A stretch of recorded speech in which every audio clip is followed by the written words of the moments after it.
சேலம் வழியாக வந்துக்கிட்டு இருக்கும்போது ஒரு சப்ஸ்கிரைபர் வந்து ஹைவேல கடை வச்சுருக்கேன்ற மாதிரி சொன்னார்.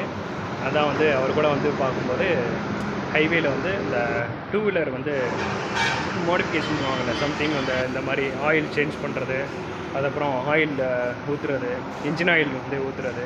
ஸோ அந்த மாதிரி வந்து ஒரு கடை வச்சுருக்காரு. ஸோ அதான் பார்த்துக்கிட்டு இருந்தோம். பார்த்துட்டு அப்படியே நம்ம வந்து அப்படியே நம்ம நேராக வந்து தர்மபுரி பக்கம் போக வேண்டியதான்.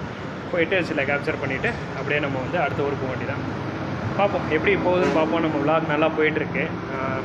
இப்போது தமிழ்நாடு அவுட்லைன் பார்க்க இப்போ ஸ்டார்ட் பண்ணி மதுரையிலேருந்து ஸ்டார்ட் பண்ணி இப்போது இவ்வளோ தூரம் வந்துவிட்டோம். இவ்வளோ தூரம் வந்துட்டேனான்ற மாதிரி இருக்குது. பாருங்கள், நிறைய பேருக்கு ஷேர் பண்ணுங்கள், சப்ஸ்கிரைப் பண்ணுங்கள், நிறைய பேருக்கு தெரியப்படுத்துங்க. இந்த மாதிரி தமிழ்நாட்டில் இருந்து மாதிரி ஒரு பையன் போயிட்டுருக்கான்றதை தெரியப்படுத்துங்க. அண்டு அவ்வளோதான், வேறு ஒன்றும் இல்லை. சப்ஸ்கிரைப் பண்ணுங்கள், ஷேர் பண்ணுங்கள், நிறைய ஷேர் பண்ணுங்கள்.